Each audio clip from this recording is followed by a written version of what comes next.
ನಮ್ಮ Sahyadri news channel ಅನ್ನು YouTube, Facebook ಹಾಗೂ ಇನ್ಸ್ಟಾಗ್ರಾಂನಲ್ಲಿ ನೋಡಿ. ಸಬ್ಸ್ಕ್ರೈಬ್, ಲೈಕ್ ಮತ್ತು ಶೇರ್ ಮಾಡಿ ಪ್ರೋತ್ಸಾಹಿಸಿ. ಬೇಕೇ ಬೇಕು ಅಂಜಲಿ ಕುಟುಂಬಕ್ಕೆ, ಅಂಜಲಿ ಕುಟುಂಬಕ್ಕೆ ಬೇಕೇ ಬೇಕು, ಬೇಕೇ ಬೇಕು, ಬೇಕೇ ಬೇಕು, ಅಂಜಲಿ ಕುಟುಂಬಕ್ಕೆ ನ್ಯಾಯ ಕೊಡದ ಕಾನೂನು ವ್ಯವಸ್ಥೆಗೆ, ಅಂಜಲಿ ಕುಟುಂಬಕ್ಕೆ ನ್ಯಾಯ ಕೊಡದ ಕಾನೂನು ವ್ಯವಸ್ಥೆಗೆ, ಅಂಜಲಿ ಕುಟುಂಬಕ್ಕೆ ನ್ಯಾಯ ಕೊಡದ ಕಾನೂನು ವ್ಯವಸ್ಥೆಗೆ, ಅಂಜಲಿ ವಾಪಸ್ ಹೋಗುವಾಗ ಇನ್ನೊಂದು ಊರಿನ ಪತ್ರಿಕೆಗಳಲ್ಲಿ ನೋಡ್ತೀವಿ, ಟಿವಿಗಳಲ್ಲಿ ನೋಡ್ತೀವಿ, ರೈಲ್ವೆ ನೋಡ್ತೀವಿ, ಈ ತರ ಆಗ್ತಿದೆ. ದಯಮಾಡಿ ಅಂಜಲಿ ಒಂದು ಬಡ ಕುಟುಂಬವನ್ನು ಅವಳು ಮ್ಯಾನೇಜ್ ಮಾಡ್ತಾ ಇದ್ದು, ಅವಳು ನಿರ್ವಹಿಸ್ತಾ ಇದ್ದು, 3-4 ಜನ ಹೆಣ್ಣು ಮಕ್ಕಳು, ತಾಯಿ, ಅಜ್ಜಿ ಕುಟುಂಬವನ್ನು ಇವಳು ಕೆಲಸಕ್ಕೆ ಹೋಗಿ ಬಂದು ಕೊಟ್ಟಿರುವ ಸಂಬಳದಲ್ಲಿ ಸಂಸಾರವನ್ನು ಮರ್ಯಾದೆಯಿಂದ ಸಾಕ್ತಾ ಇದ್ದು. ಅದೇ ಊರಿನ ಅವನೇನೋ ಮೈಸೂರಲ್ಲಿ ಹೋಟ್ಲ್ ಕೆಲಸ ಮಾಡ್ತಿದ್ದ, ಇವಳಿಗೆ ಪೀಡಿಸ್ತಾ ಇದ್ದ, ಮದುವೆ ಆಗ್ಬೇಕು ಬಾ ನನ್ನ ಜೊತೆಗೆ ಅಂತ.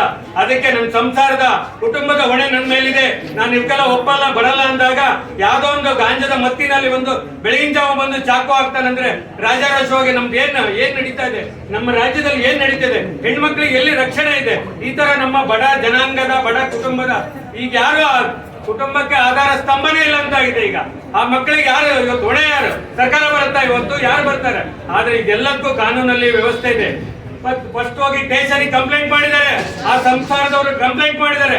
ಏನ್ ಸಹಕಾರ ಕೊಟ್ಟಿವಿ ಕಾನೂನಲ್ಲಿ? ನಾವು ರಕ್ಷಣೆ ಏನ್ ಕೊಟ್ಟಿದೀವಿ? ರಕ್ಷಣೆ ಇಲಾಖೆ ಏನ್ ಮಾಡ್ತಾ ಇತ್ತು? ಆ ಹೆಣ್ಣು ಮಗಳು ಬಂದು ಹೇಳಿದಾಗ ಹೋಗ್ಬೋದಿತ್ತಲ್ಲ ಅವ್ರ ಮನೆಗೆ, ಏನಾಗಿದೆ ಏನು ಕರ್ಸ್ಬೋದಿತ್ತಲ್ಲ, ಅವನಿಗೆ ಕರ್ಸಿ 4 ತದಕ್ಬೋದಿತ್ತಲ್ಲ. ಆ ಕೆಲಸ ಮಾಡ್ಲಿಲ್ಲ. ಯಾಕೆ ಮಾಡ್ಲಿಲ್ಲ ಇವರು? ಸಾಮಾನ್ಯ ಜೀವಕ್ಕೆ ಬೆಲೆ ಇಲ್ಲ, ಸಾಮಾನ್ಯ ಹಿಂದುಳಿದ ವರ್ಗದ ಹೆಣ್ಣು ಮಕ್ಕಳ ಜೀವಕ್ಕೆ ಬೆಲೆ ಇಲ್ಲ. ಹಾಗಾಗಿ ಈ ತರ ಮೇಲಿಂದ ಮೇಲೆ ನಡೀತಿದೆ. ಇದು ಇವತ್ತು ನಮಗಾಗಿದೆ, ನಾಳೆ ನಿಮ್ಮ ಮಕ್ಕಳಿಗೂ ಆಗುತ್ತೆ. ಹುಷಾರಾಗಿರಿ. ನೀವು ಯಾವ್ದೋ ಒಂದು ಅಧಿಕಾರದಲ್ಲಿ ಇರ್ಬೋದು, ಯಾವ್ದೋ ಒಂದು ಸರ್ಕಾರಿ ಹುದ್ದೆಯಲ್ಲಿ ಇರ್ಬೋದು, ಯಾರ ಮಕ್ಕಳಿಗೆ ಯಾವತ್ತಾಗುತ್ತೆ ಅಂತ ಗೊತ್ತಿರಲ್ಲ. ಇವತ್ತು ಅಂಜಲಿ ಆಗಿರ್ಬೋದು, ನಾಳೆ ಇನ್ನೊಂದ್ ಕಡೆ ಆಗ್ಬೋದು. ದಯಮಾಡಿ ಸರ್ಕಾರಕ್ಕೆ ನಮ್ಮ ಎಲ್ಲ ಸಮಾಜದ ವತಿಯಿಂದ ಇವತ್ತು ಮನವಿ ಮಾಡ್ತಿದ್ವಿ.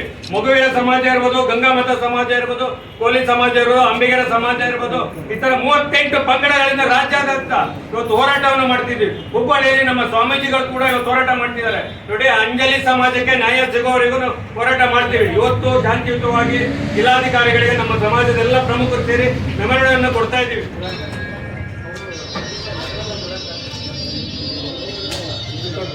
ಅನ್ವೇಷ್